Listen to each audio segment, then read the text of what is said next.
December 19th, 1939, Kolonjoki River, eastern Finland. Captain Arne Juutilainen crouches in the snow-filled forest, watching something impossible unfold before him. Through his binoculars, he observes a Soviet T-26 tank, one of the Red Army's most modern light tanks, grinding to a halt on the frozen road. Smoke pours from its engine grills, not black diesel smoke, orange flame. The tank isn't damaged by artillery, it's burning from the inside. 30 meters ahead, Private Vilho Remes scrambles back into the tree line, his hands empty except for fragments of broken glass. Juutilainen had watched Remes sprint toward the tank just moments earlier, carrying what appeared to be 2 wine bottles stuffed with rags. The private had thrown both bottles against the tank's rear deck, where the engine compartment breathed through ventilation louvers. Glass shattered. Liquid splashed across hot metal. Fire erupted instantly. Now the tank crew abandons their vehicle,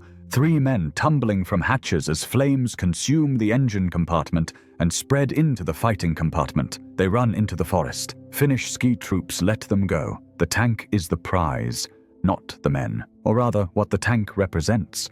Proof that Finland's desperate improvisation might actually work. Juutilainen lowers his binoculars, his breath forming clouds in the -30-degree air. His company has destroyed 4 Soviet tanks this morning. Not with anti-tank guns Finland doesn't possess. Not with tank destroyers Finland never built. With gasoline, tar, and broken bottles. With weapons assembled in basements and school gymnasiums by civilians who had never seen a tank until 3 weeks ago, when the Soviet invasion began. This cannot be doctrine. No military in the world arms infantry with bottles of flammable liquid and tells them to charge armored vehicles. Yet here, in these frozen forests, Finnish soldiers are doing exactly that. And it's working. The mathematics are insane. The Red Army has committed over 2,500 tanks to the invasion. Finland possesses 32 tanks total, most obsolete. Yet Soviet armor is burning across every front,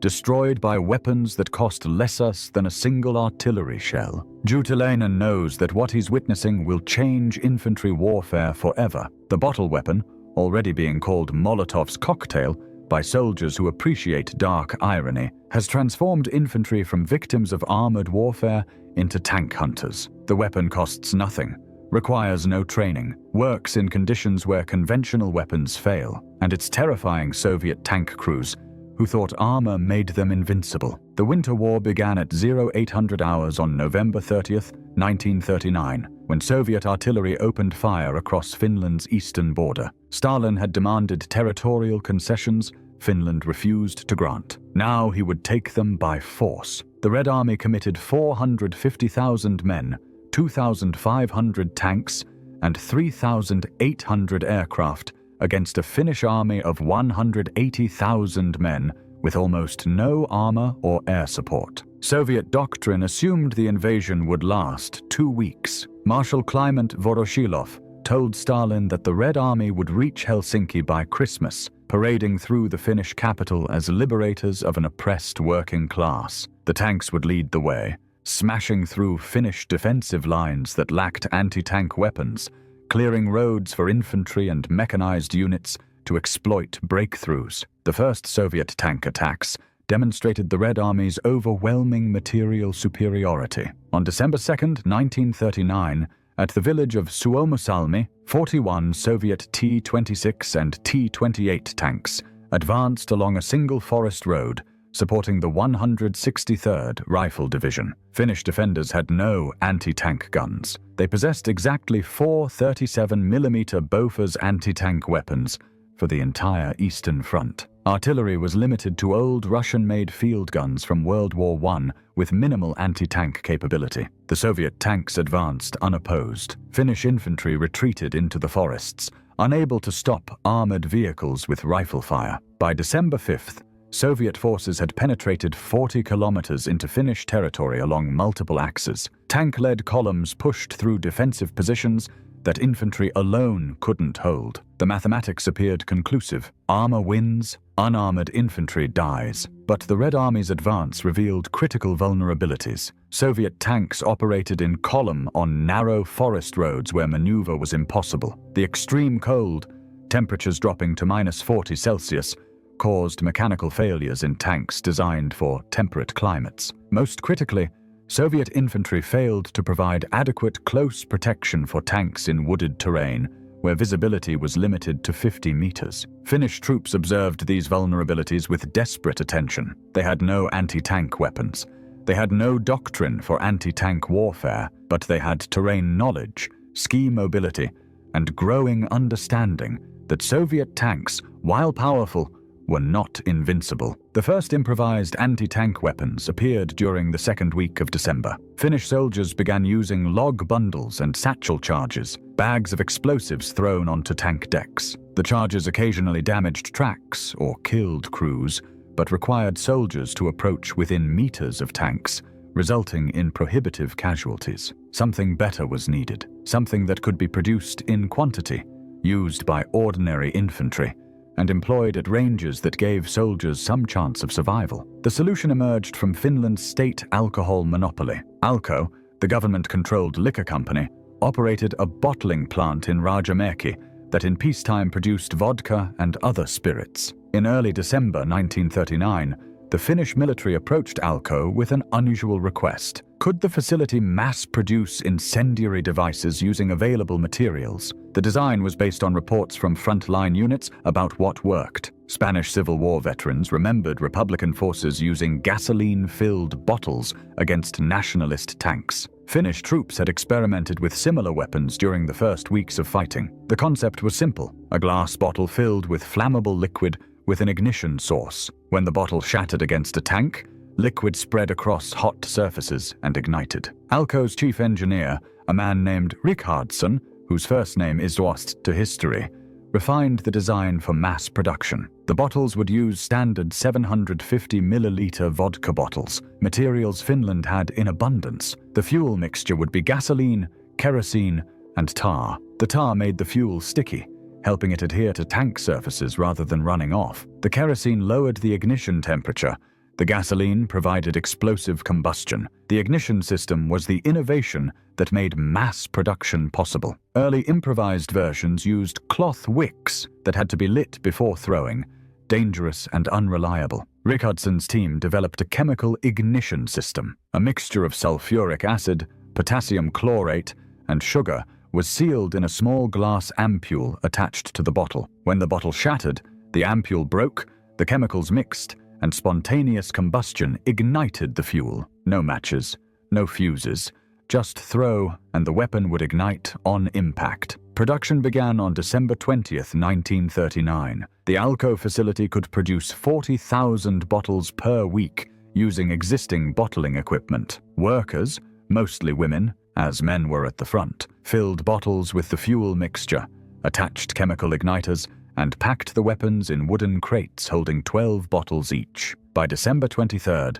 the first 5,000 units shipped to frontline units. The Finnish soldiers immediately named the weapon Molotov's cocktail. Soviet Foreign Minister Vyacheslav Molotov had claimed on Soviet radio that Soviet aircraft were dropping food, not bombs, on Finnish cities. Finnish soldiers sarcastically called Soviet cluster bombs Molotov's bread baskets. The bottle bomb became Molotov's cocktail, a drink to accompany the food. The Molotov cocktail transformed Finnish defensive capability within days of deployment. At the Battle of Tolvajärvi, December the 12th to 23rd, 1939, Finnish troops destroyed 20 Soviet tanks using the bottle weapons. The engagement demonstrated the weapons' effectiveness and limitations. Soviet tank columns advanced along forest roads in the Tolvajärvi sector, supporting infantry attacks against Finnish defensive positions. Finnish troops, equipped with approximately 200 Molotov cocktails distributed the previous day,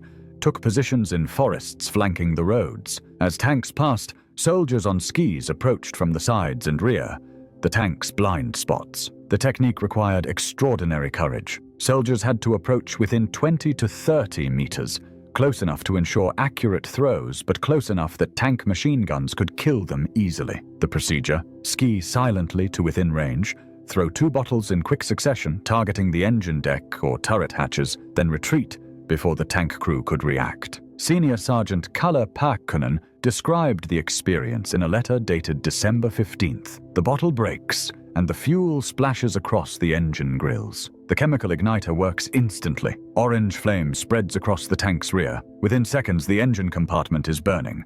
Within a minute, the crew evacuates or dies. The entire attack takes perhaps 30 seconds from throw to tank abandonment. The most devastating use of Molotov cocktails came at the Battle of Suomussalmi, December 27, 1939 to January 8, 1940. Soviet forces committed the 44th Rifle Division with approximately 80 tanks attempting to break through Finnish encirclement. Finnish defenders, outnumbered 5-1, had virtually no anti-tank guns, but possessed several thousand Molotov cocktails. The battle occurred in terrain perfect for the weapon's employment. Narrow forest roads prevented tank maneuver. Temperatures dropped to -43 Celsius, slowing Soviet infantry who couldn't keep pace with tanks. Finnish ski troops moved freely through forests, approaching Soviet columns from all sides. Over 12 days, Finnish forces destroyed 43 Soviet tanks at Suomussalmi. Intelligence reports indicated that more than 70% of destroyed tanks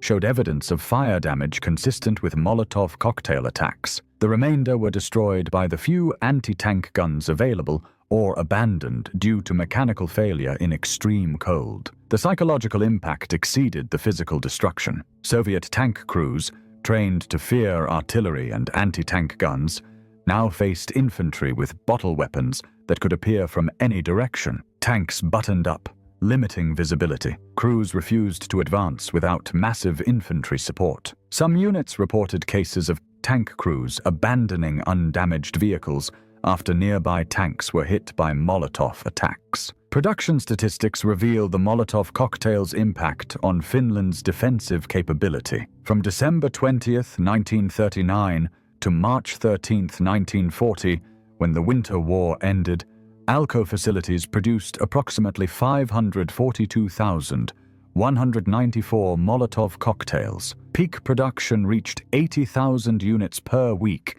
in February 1940. The cost per unit was negligible. Each Molotov cocktail cost approximately 6 Finnish marks to produce, equivalent to roughly $2 in 1940 currency. The total cost for all 542,194 units was approximately 3.3 million marks. For comparison, a single 37mm Bofors anti-tank gun cost 90,000 marks, and Finland possessed only 48 such guns at war's end. Effectiveness statistics, while incomplete, suggest that Molotov cocktails destroyed or disabled between 200 and 400 Soviet tanks during the 105-day war. Soviet records claim total tank losses of approximately 1,600 vehicles, though this includes mechanical failures, abandonment, and losses to all causes. Finnish claims of tank kills totaled approximately 2,400,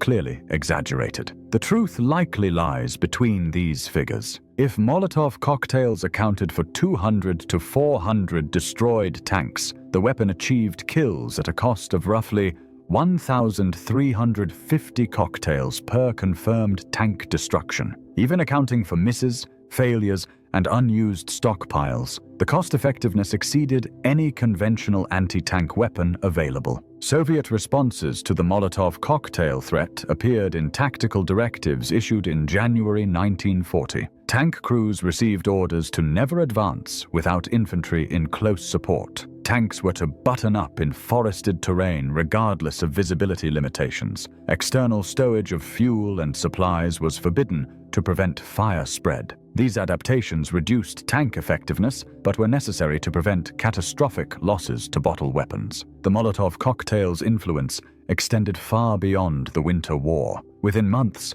every army in Europe studied Finnish tactics and began producing similar weapons. During the Battle of France in 1940, French troops used bottle incendiaries against German tanks. In the Soviet Union, which had suffered from the weapon in Finland, factories produced millions of bottles for use against German tanks after Operation Barbarossa began in June 1941. British Home Guard units stockpiled Molotov cocktails as a last resort anti-tank defense against potential German invasion. The weapon succeeded not through technological sophistication, but through asymmetric innovation. Finland, lacking the industrial capacity to produce conventional anti-tank weapons, created a weapon that cost almost nothing, could be manufactured using civilian infrastructure, and could be used by soldiers with minimal training. The Molotov cocktail didn't make infantry equal to tanks. It made infantry dangerous to tanks,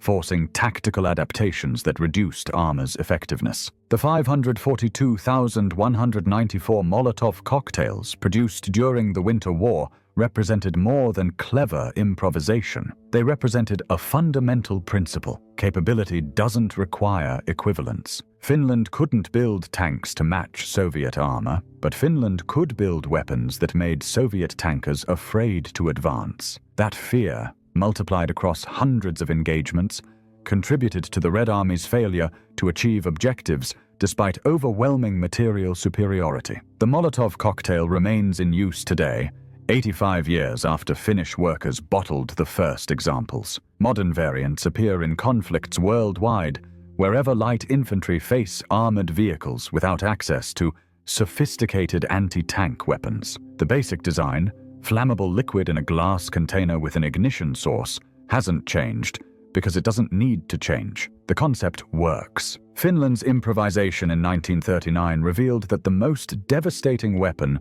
isn't always the most advanced. Sometimes it's the simplest, the cheapest, the one that can be produced in quantities that make up for individual effectiveness with sheer volume. The country with no steel industry couldn't build tanks, but it built something that terrified tank crews across the world's largest armored force. And in warfare, fear matters more than steel. If this story of desperate innovation fascinated you, hit that like button and subscribe for more untold stories of military ingenuity. Share this with anyone interested in World War II or asymmetric warfare. Drop a comment. What other simple weapons changed the course of history? Thanks for watching, and I'll see you in the next one.